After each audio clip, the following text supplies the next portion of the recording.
एक बार एक घने जंगल के पास एक गांव था। वहाँ एक शरारती बंदर अपने दोस्तों के साथ रहता था। ये सभी बंदर बहुत खुशी से रहते थे और पेड़ों पे बहुत उछल कूद करते थे। एक आदमी इन पेड़ों की रखवाली करता था। बंदर उन पेड़ों से फल खाते और उस आदमी से बचकर रहते थे। जब ये आदमी पेड़ों के नीचे सोता तो ये शरारती बंदर उसे बहुत तंग करता था। वह उस पे पत्तियां फेंकता था और उसे जगाने के लिए कई और प्रयास करता था।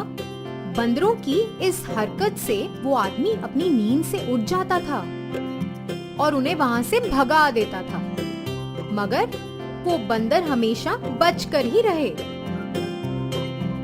एक बार उस शरारती बंदर ने सोचा कि हमेशा इन पेड़ों पे ही क्यों रहा जाए, हम पास के गांव में क्यों नहीं जाते। जैसे ही उसके दिमाग में ये ख्याल आया, वह बंदर उस गांव में चला गया और देखा कि सुबह के समय गांववासी तो घर से निकलकर काम पे जाते हैं और उसने उन खाली घरों में प्रवेश किया और जो भी खाना पड़ा था उसे खाना शुरू किया। उसने उस घर में बहुत हल्ला मचाया। अरे वाह, ये घर तो बिल्कुल खाली है। यहाँ तो मुझ पे नजर रखने वाला कोई भी नहीं है। ये घर तो उस जंगल से कहीं बेहतर है। मुझे अपने दोस्तों को जाकर ये बताना चाहिए और उन्हें भी ये दिखाना चाहिए। बंदर जल्दी से अपने दोस्तों के पास गया। अरे दोस्तों, तुम यहाँ पेड़ों पर कब तक रहोगे?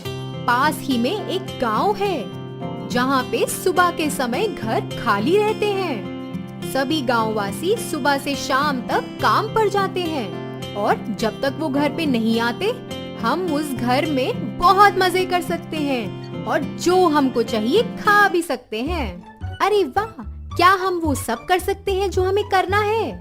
हम कुछ भी खा सकते हैं क्या? हाँ हाँ, अरे तुम चलो तो, फिर देखना। जैसे ही उस शरारती बंदर ने अपने सभी दोस्तों को ये बताया, सभी उसके पीछे पीछे उस गांव में चले गए। उसी समय सभी गांववासी काम के लिए निकल रहे थे। वो बंदर उस गांव में अकेले थे और उन पे नजर रखने वाला कोई भी नहीं था। चलो दोस्तों, अब घरों में चलते हैं। उस शरारती बंदर के पीछे पीछे सारे बंदरों ने घरों में प्रवेश किया। उन्हें जो मन चाहा उन्होंने खाया और घर में बहुत हल्ला मचाया।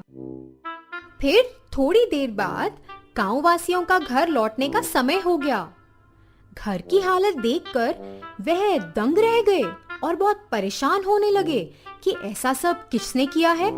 फिर क्या, उन्हें तो पता ही नहीं था ऐसा किसने किया और रोज की तरह वे अपने काम पर चले गए। ये बंदर उनके जाने के बाद घरों में चले जाते, जो उनको मन करता वह खाते और चीजें इधर उधर फेंकते।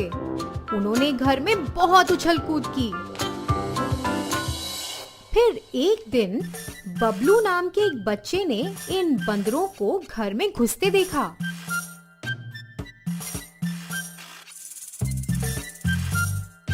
क्योंकि बंदर बहुत सारे थे, वह डर गया और एक खुफिया जगह में जाके छुप गया। जैसे ही ये बंदर घर के बाहर निकले, बबलू बाहर आया और गांव वासियों को आते देखा। वह सब चर्चा कर रहे थे कि उनकी घर की ऐसी हालत किसने की। बबलू ने उनकी बातें सुनी। सभी सुनो, मुझे पता है कि कौन हमारे घरों में घुस रहा है। बताओ बबलू, तुमने देखा क्या उन्हें?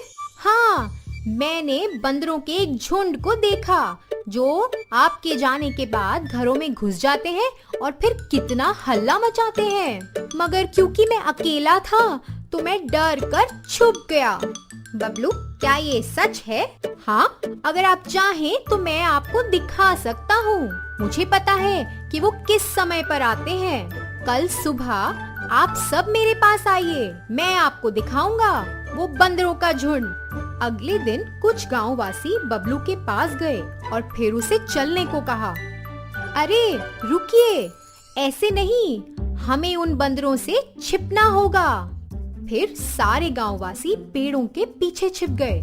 तभी बंदरों का झुंड हल्ला करते हुए गांव में घुसा। देखो देखो, आपको मेरी बात पर भरोसा नहीं हो रहा था ना? आपने देखा वो बंदरों को? हाँ हाँ बबलू, तुम तो सही कह रहे हो। बबलू के साथ सभी गांववासी वहाँ खड़े रहे और उन बंदरों को गांव में आते देखा।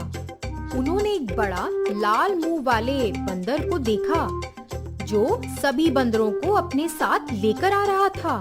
उन्होंने देखा कि ये बंदर कैसे एक एक घरों में घुस रहा है और मजे से मूंगफली खा रहा है, और बाकी बंदर घर में चीजें इधर उधर फेंक रहे हैं और बहुत हल्ला मचा रहे हैं।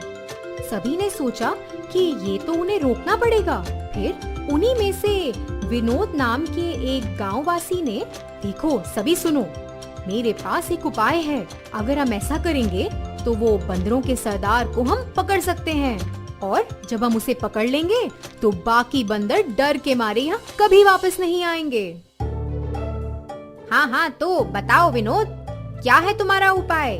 हम तो इन बंदरों से बहुत परेशान हो गए हैं। आप सभी जाएं और मुझे पतली गर्दन वाले 2 मटके मूंगफली से भरकर ला कर दें। गांववासियों ने विनोद की बात मानी और उसे 2 पतली गर्दन वाले मूंगफली से भरे मटके ला कर दिए। विनोद ने उन मटकों को लिया और कहा कि हमको इन्हें ऐसी जगह पे रखना है जहाँ बंदर इन्हें देख सकें, और जैसे ही बंदर गांव में आएंगे हमें दूर रहकर ये सब देखना पड़ेगा।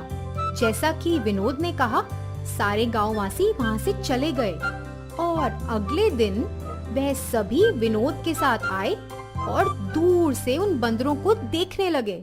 रोज की तरह बंदरों के झुंड ने बहुत हल्ला मचाया। वह शरारती बंदरों का सरदार बाहर खड़ा था और उसने वो 2 मटके देखे। वह उन मटकों के पास गया और देखा कि उन मटकों में तो मूंगफली रखी है। उस बंदर ने मटके में अपना हाथ डाला। उसने अपना हाथ मूंगफली से भर लिया था, और क्योंकि उस मटके की गर्दन बहुत पतली थी, उसने अपना हाथ बाहर निकालने की बहुत कोशिश की, मगर कर न सका।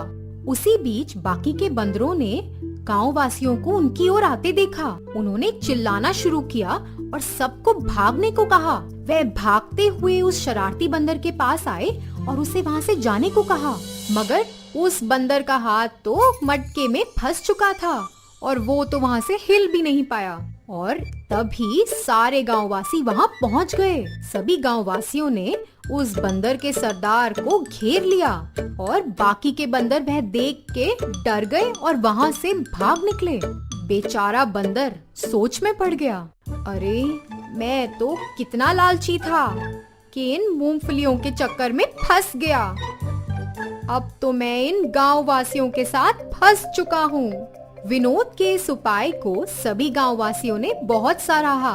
उन्हें अब पता था कि इसकी वजह से अब वो बंदर कभी वापस गांव में नहीं लौटेंगे।